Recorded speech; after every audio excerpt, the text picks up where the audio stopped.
प्रणाम करने से तुम और बड़े हो जाते हो, तुम और श्रेष्ठ हो जाते हो। शिव महापुराण कहती है कि तुम्हारे जीवन में संकट और कष्ट, तुम्हारे घर की गरीबी, तुम्हारे घर का संताप और तुम्हारे घर में किसी भी प्रकार का ताप आता ही तब है जब तुम्हारे जीवन में अभिमान बढ़ने लगता है।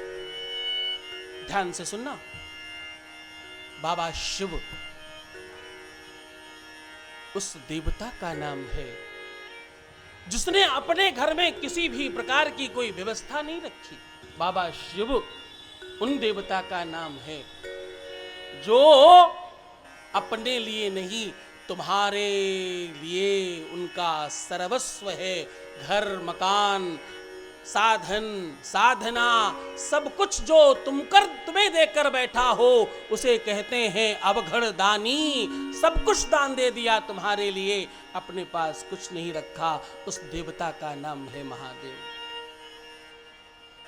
56 भोग नहीं चढ़ाना पड़ता, बहुत सारा मेवा पकवान नहीं चढ़ाना पड़ता, बस तुम अपने घर से एक लोटा जल ले जाकर चढ़ा दो, तुम्हारा काम हो जाता है। इतनी सरलता से, इतनी सहजता से प्रसन्न होने वाला दूसरा देव है नहीं। तुम जब सत्कर्म करते हो तुम्हें अच्छे फल मिलते हैं, इसमें संदेह नहीं, लेकिन जब तुमसे बुरे कर्म हो जाएं और उस वजह से, उस कारण से तुम्हारे जीवन में संकटों का आवागमन बढ़ जाए, तो शिव महापुराण है जिसके कारण से, जिसके श्रवण से, जिसके मनन से और जिसके चिंतन मात्र से आपका जीवन उत्कृष्ट और श्रेष्ठ हो सकता है, तुम उससे बच सकते हो। ऐसा तो कौन ही है दुनिया में जिससे कोई पाप नहीं हुआ हो?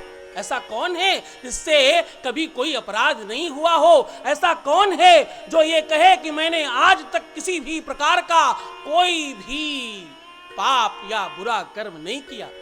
चाहे वो कायिक हो, चाहे वाचिक हो, चाहे मानसिक हो और चाहे सांसारिक हो, चाहे बोल से, वाणी से तुम्हारे अपराध हुआ हो, चाहे तुम्हारे मन से अपराध हुआ हो, चाहे तुम्हारी बुद्धि से अपराध हुआ हो, तुम्हारे शरीर से अपराध हुआ हो, तुम्हारे किसी न किसी माध्यम से कोई अपराध तो हुआ ही होगा।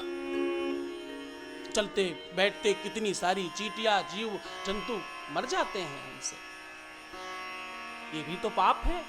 कोई जलचर हो, थलचर हो या नभचर हो, पानी में रहने वाला, जमीन पर रहने वाला, आसमान में रहने वाला कोई भी प्राणी किसी न किसी रूप में हमसे संकट और कष्ट पाता है। हमने अनेकों अपराध किए होते हैं,